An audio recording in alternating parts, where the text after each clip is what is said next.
कहते हैं कि जो व्यक्ति डर से हार मान लेता है वह कभी भी आगे नहीं बढ़ सकता। और बच्चों, होता ही यही है। आपके अंदर किसी भी टाइप का अगर डर बिठा दिया जाए और आपसे कहा जाए, एक दिन कहा जाए, 2 दिन कहा जाए, आप नहीं मानेंगे, दूसरे दिन कहा जाएगा, आप नहीं मानेंगे, तीसरे दिन आपको किसी डर के बारे में कहा जाएगा, नहीं मानेंगे, लेकिन चौथे दिन आपका माइंड हल्का सा बिलीव करने लगेगा, 5वें दिन पूरी तरह बिलीव करने लगेगा, और छठे दिन से वही चीज आपको फिर से बोली जाए तो छठे दिन आपका माइंड उसे एकदम सच मानने लगेगा, और सातवें दिन से तो वो पूरी तरह आपके लिए मतलब एकदम पत्थर की लकीर हो जाएगा। और लगातार ये चीज लगातार 21 दिन तक चलती रहे तो आप उसे लाइफ का एक हार्श प्रूफ मान लेते हैं। और यही चीज दूसरे परिप्रेक्ष्य में देखी जाए तो दूसरे परिप्रेक्ष्य में भी यही है कि आपको अगर किसी चीज का डर दूर करना हो तो आप पहले दिन उस चीज से मत डरिए, फिर दूसरे दिन मत डरिए, फिर तीसरे दिन मत डरिए, फिर चौथे दिन मत डरिए, और लगातार ये प्रोस्पेक्टिव आप 21 दिन तक अगर दोहराएंगे तो आपका डर ऑटोमेटिक उन चीजों से दूर हो जाता है। तो मेरा कहने का मतलब ये है कि डर सबको लगता है, ये चीज कोई ये कहे कि मेरे को डर नहीं लगता, it's not possible in any how manner, समझ रहे? तो डर सबको लगता है, लेकिन डर अगर आपको पॉजिटिव वे में हो वो डर जायज होता है। जीवन को आप इस तरह ही एकदम सीरियसली मत लीजिए, जीवन चल रहा है, चलने दीजिए, बस ये तरीका है इस लाइफ जीने का। ठीक है, स्टार्ट करते हैं आज के करंट अफेयर्स के साथ। आज प्रधानमंत्री नरेंद्र मोदी जी ने राष्ट्र प्रेरणा स्थल को इनॉग्रेट करा है। ये कहां करा है? ये नरेंद्र मोदी ने राष्ट्र प्रेरणा स्थल का इनॉग्रेशन करा है लखनऊ, यूपी की राजधानी में। ठीक है, आपने ये याद रखना है। और यहाँ पे अटल बिहारी वाजपेयी जी के जन्म दिवस के उपलक्ष्य में अटल बिहारी वाजपेयी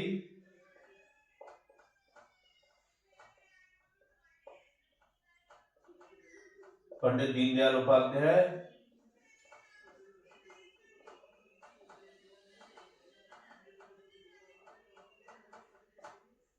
और श्यामा प्रसाद मुखर्जी,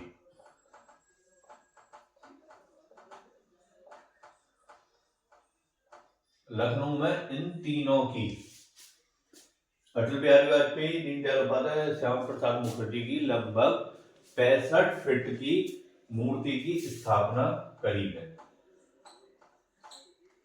65 फीट की मूर्ति है वहां पर इन तीनों की, और 65 एकड़ में ये राष्ट्र प्रेरणा स्थल लगभग 65 एकड़ में फैला हुआ है। आपने ये याद रखना है, ठीक है? इससे रिलेटेड कई बार एग्जाम में सवाल आ जाते हैं। अब चलते हैं अपनी अगली सुर्खी की तरफ। हमारी सुर्खी कह रही है कि स्वर्ण श्री सुबनसिरी लोअर पनबिजली परियोजना अरुणाचल प्रदेश में ये परियोजना खोली गई है। तो सबसे पहले आपको पता होगा कि ये सुबनसिरी को पकड़ते हैं। सुवर्णसिरी अरुणाचल प्रदेश में क्या बोलते हैं, आपकी ब्रह्मपुत्र नदी की सहायक नदी है ये सुवर्णसिरी। सुबनसिरी भी बोला जाता है और इसे स्वर्णसिरी भी बोलते हैं। स्वर्णसिरी क्यों बोलते हैं? क्योंकि इसमें सोने के भी कण इसमें पाए जाते हैं सुबनसिरी नदी में। और ये सुबनसिरी लोअर पनबिजली परियोजना ये कहां पर है? सुबनसिरी लोअर पनबिजली परियोजना ये है अरुणाचल प्रदेश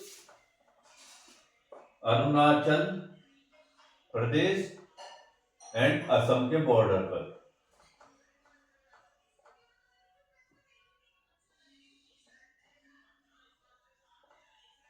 ठीक है, यहां पर ये पनबिजली परियोजना लगाई गई है। ठीक है, और ये इंडिया की सबसे बड़ी पनबिजली परियोजना है।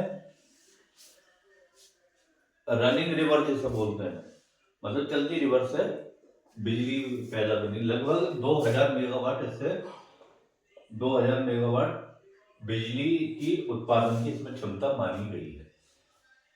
ठीक है, आपने ये याद रखना है। अब चलते अपने अगले टॉपिक की तरफ। हमारा अगला टॉपिक कह रहा है कि फीफा अरब कप 2025 का विनर मोरक्को। ये किससे रिलेटेड है? सबसे पहले आपने ये देखना है, फीफा आ गया, इसका मतलब फुटबॉल। ठीक है, ये फुटबॉल से रिलेटेड है, फुटबॉल का और अरब कप। और ये अरब कप, फीफा अरब कप, ये किससे रिलेटेड? ये है आपके एशिया एंड अफ्रीका के अरब कंट्रीज के मध्य ये टूर्नामेंट खेला जाता है। ठीक है, इसका होस्ट कौन था? ये सबसे बड़ी चीज, इसका होस्ट कौन था? कतर। ठीक है, आपने ये याद रखना है। और मोरक्को ने किसे हराया था? जॉर्डन को। विनर हो गया आपका मोरक्को, और हराया किसे? जॉर्डन।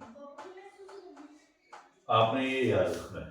ठीक है, अब चलते अपने अगले टॉपिक की तरफ।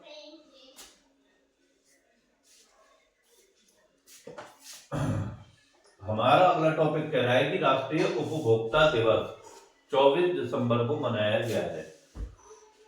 मैंने पहले कहा है, ये डेट वाले जितने भी सवाल होते हैं मोस्ट इंपॉर्टेंट होते हैं। डेट वाले सवालों में एक आधा सवाल तो ही फंस जाता है, और ये वाला राष्ट्रीय उपभोक्ता दिवस वाला सवाल तो जिन्हें कितने एग्जामों में कई बार पूछा गया है, किसी ना किसी मतलब मैं तो ये देख रहा हूँ कि अभी पीछे 4-5 साल में तकरीबन 8-10 पेपरों में तो मैंने देख लिया राष्ट्रीय उपभोक्ता दिवस वाला सवाल। फिर राष्ट्रीय उपभोक्ता दिवस कौन सी तारीख को मनाया जाता है? तो इसे तो मेरा कहने का ये है कि इसे तो आप जानबूझ के स्पेशली रट लीजिए कि उपभोक्ता व्यक्ति आपको 24 दिसंबर याद हो जाए। और इन डेयों से ये याद आया, आज कौन सा दिवस है? 25 दिसंबर को तुलसी दिवस। ठीक है, ये भी आपने याद रखना है। ठीक, और अब चलते हैं अपने अगला टॉपिक क्या कह रहा है कि धनु यात्रा महोत्सव उड़ीसा में। उड़ीसा में एक महोत्सव होता है, ये धनु यात्रा महोत्सव। इसमें क्या होता है कि वहां पर एक लोकल जिला है, वहां के एक जिले में उसको पूरी तरह मथुरा का टच दे दिया जाता है, और वहां पे जीरा नदी बहती है। तो जीरा नदी को यमुना नदी का टच देते हुए फिर वहां पर तकरीबन 10-11 दिन तक कृष्ण कंस का संवाद चलता है, और ये महोत्सव मनाया जाता है, धनु यात्रा महोत्सव, कृष्ण कंस का संवाद, वहां उड़ीसा में मनाया जाता है। और ये जीके के पर्पज से इस वजह से इंपॉर्टेंट है कि कई बार ये जनरली पूछ लिया जाता है, धनु यात्रा महोत्सव कहाँ मनाया गया। अभी मैंने आपको कुछ दिनों पहले बताया था कि हनुक्का महोत्सव कहाँ मनाया गया, तो किसने कौन मना रहा था, इस टाइप के सवाल जनरली आ जाते हैं। हॉर्नबिल महोत्सव कहाँ मनाया गया था? हॉर्नबिल महोत्सव नागालैंड में। ये वाले महोत्सव वाले भी सवाल फंस जाते हैं, आपने ये याद रखना है। अब हमारा अगला टॉपिक कह रहा है कि इसरो LVM-3M6 रॉकेट के जरिए इसरो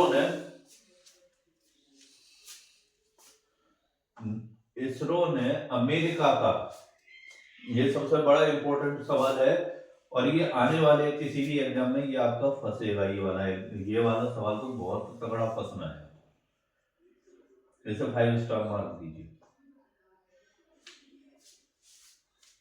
इसरो ने LVM-3 M6 रॉकेट के जरिए ब्लू बोर्ड ब्लॉक 2, ये अमेरिका का सैटेलाइट है और सबसे भारी सैटेलाइट है जो इसरो ने अब तक लॉन्च करा है, तकरीबन 6100 kg का। और यूएसए का है और यूएसए ने बजाय नासा के इसरो से ये लॉन्च करवाया है ब्लू बोर्ड ब्लॉक 2, ठीक है, और सबसे भारी है, इस वजह से ये इंपॉर्टेंट है, ठीक है, आपने ये चीज याद रखनी है।